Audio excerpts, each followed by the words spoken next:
Assalamualaikum warahmatullahi wabarakatuh. Perkenalkan, nama saya Firya Nadira, NPM 1708 10 10 101. Di video kali ini saya akan menjelaskan tentang logika fuzi. Pengertian logika fuzi. Logika fuzi adalah suatu cara yang tepat untuk memetakan suatu ruang input ke dalam suatu ruang output. Sebagai contoh, yang pertama, manajer pergudangan mengatakan pada manajer produksi seberapa banyak persediaan barang pada akhir minggu ini. Kemudian, manajer produksi akan menetapkan jumlah barang yang harus diproduksi esok harinya. Kemudian contoh yang kedua, pelayan restoran memberikan pelayanan terhadap tamu. Kemudian, tamu akan memberikan tips yang sesuai atas baik tidaknya pelayanan yang diberikan. Contoh yang ketiga, Anda mengatakan pada saya seberapa sejuk ruangan yang Anda inginkan.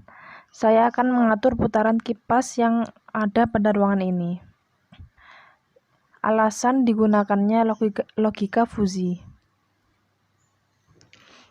Logika fuzi adalah suatu cara yang tepat untuk memetakan suatu ruang input ke dalam suatu ruang output.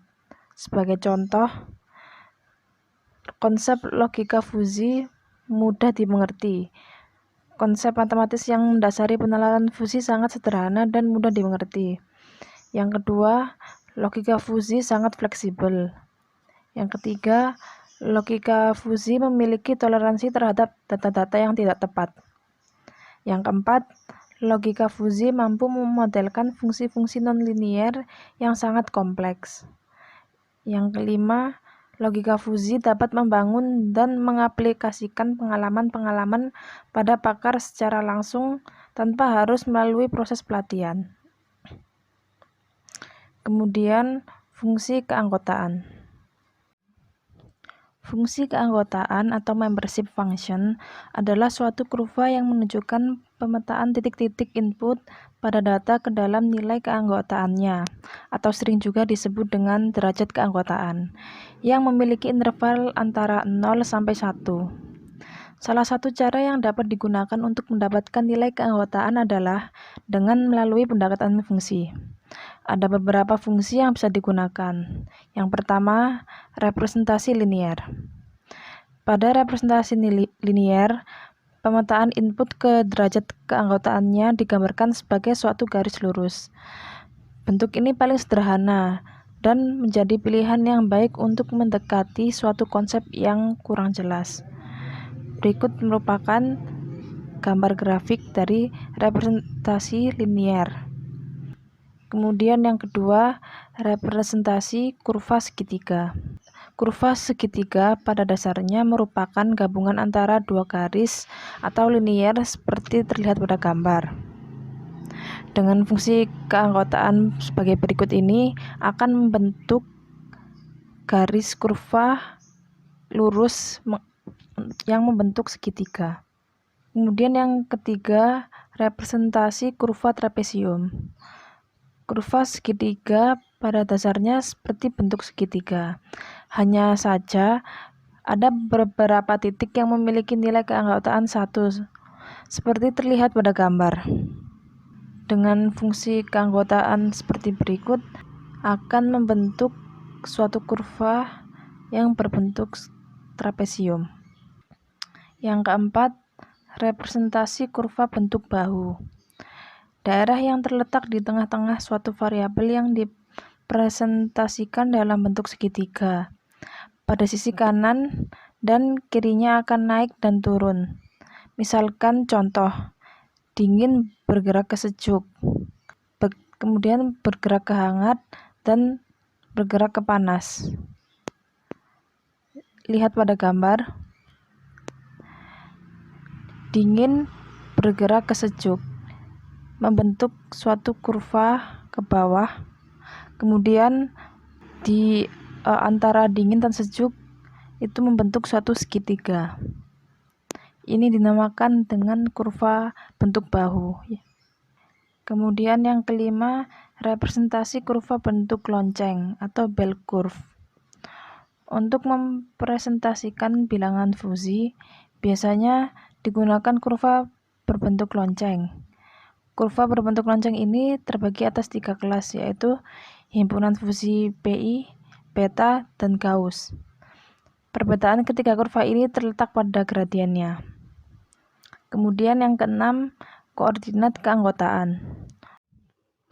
Himpunan fusi berisi urutan pasangan berurutan yang berisi nilai domain dan kebenaran nilai keanggotaan dalam bentuk saklar I atau derajat I.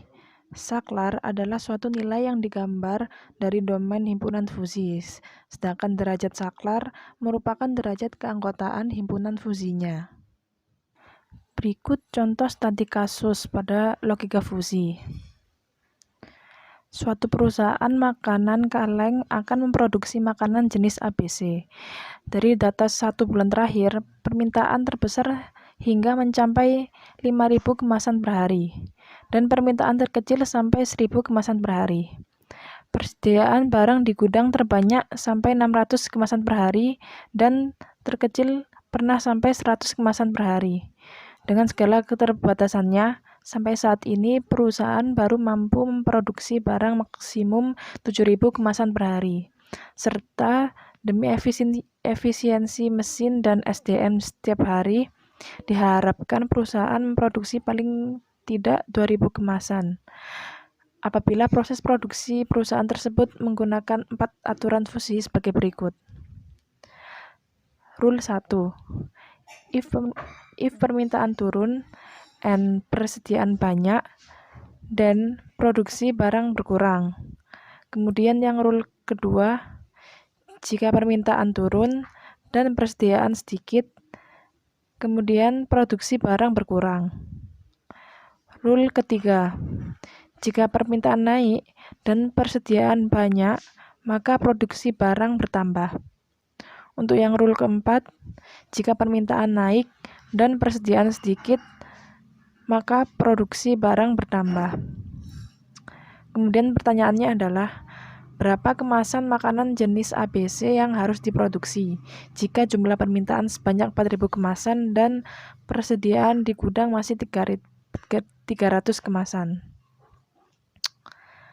Penyelesaian. Berikut merupakan flowchart-nya dengan menggunakan metode Tsukamoto. Yang pertama, mulai. Kemudian input nilai himpunan fusi. Kemudian menentukan derajat keanggotaan. Kemudian menghitung predikat aturan, baru defusifikasi, kemudian output hasil keputusan, selesai. Cara penyelesaiannya yang pertama yaitu ada 3 variabel fusi yang akan dimodelkan. Yang pertama yaitu permintaan, terdiri atas 2 himpunan fusi, yaitu naik dan turun. Kemudian persediaan, terdiri atas 2 himpunan fusi, yaitu sedikit dan banyak. Yang ketiga, produksi barang, terdiri atas 2 himpunan fusi, yaitu berkurang dan bertambah. Untuk yang pertama, pada permintaan, di sini ada permintaan naik dan turun. Kita cari nilai untuk permintaan turun dan permintaan naik dengan rumus sebagai berikut. 5.000 dikurangi X per 4.000, di mana 5.000 merupakan permintaan terbesar dan 4.000 merupakan jumlah permintaan dan 4.000 merupakan jumlah permintaan. 5.000 dikurangi X per 4.000. X di sini merupakan yang ada di soal. Jadi 5.000 dikurangi 4.000 per 4.000 sama dengan 0,25. Kemudian yang permintaan naiknya 4.000 dikurangi 1.000 per 4.000 sama dengan 0,75. Kemudian yang kedua, persediaan. Terdiri dari sedikit dan banyak. Di soal diketahui persediaannya yaitu 300. Jadi kita masukkan X-nya sama dengan 300.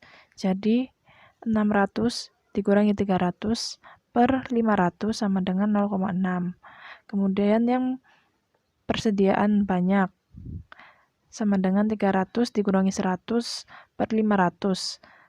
Didapatkan hasil 0,4. Kemudian yang ketiga yaitu produksi barang. Terdiri dari dua himpunan fusi yaitu berkurang dan bertambah.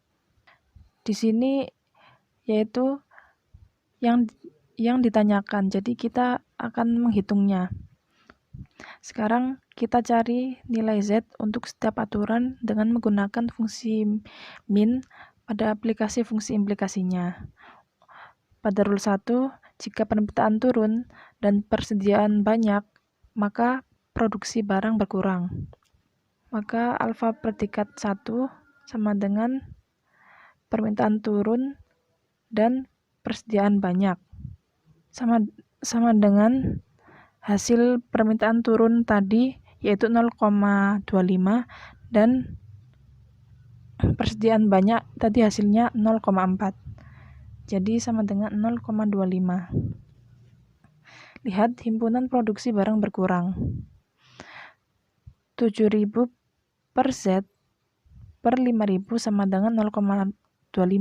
Jadi dapat diketahui Z1-nya yaitu 5.750.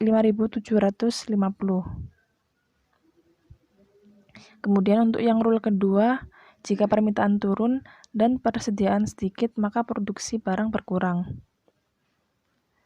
Maka L predikat 2 sama dengan permintaan turun dan persediaan sedikit. Jadi dimasukkan permintaan turun tadi hasilnya 0,25 dan persediaan sedikit tadi hasilnya 0,6, maka didapatkan hasil 0,25. Lihat himpunan produksi barang berkurang. Maka 7.000 min Z per 5.000 sama dengan 0,25.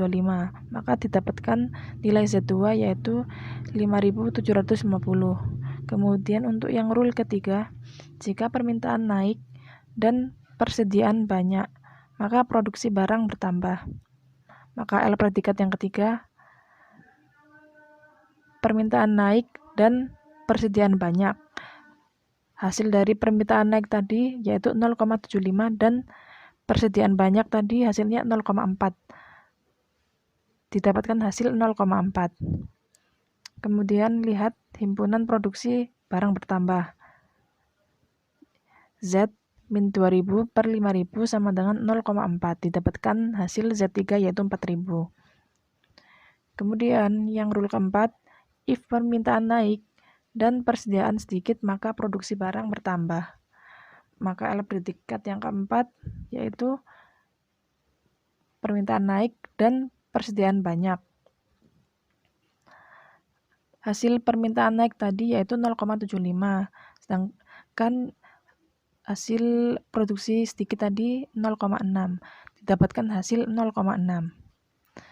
Lihat himpunan produksi barang bertambah yaitu Z min 2.000 per 5.000 sama dengan 0,6. Maka didapatkan hasil Z4 yaitu 5.000. Dari sini kita dapat mencari berapakah nilai Z, yaitu dengan rumus ini kita masukkan nilai-nilai yang sudah kita temukan tadi. 0,25 L predikat 2 dikali Z2 5.750 ditambah L predikat 2 yaitu 0,25 dikali Z2 5.750 ditambah L predikat 3 yaitu 0,4 dikali Z3 4.000 ditambah L predikat 4 yaitu 0,6 dikali Z4 5.000 per L predikat 1 0,25 ditambah L predikat 2 0,25, alfa predikat 3 0,4 dan alfa predikat 4 0,6. Didapatkan hasil yaitu 4.983. Jadi jumlah makanan kaleng jenis ABC yang harus diproduksi sebanyak 4.983 kemasan. Terima kasih. Sekian dari presentasi saya. Apabila ada kurangnya mohon dimaafkan. Assalamualaikum warahmatullahi wabarakatuh.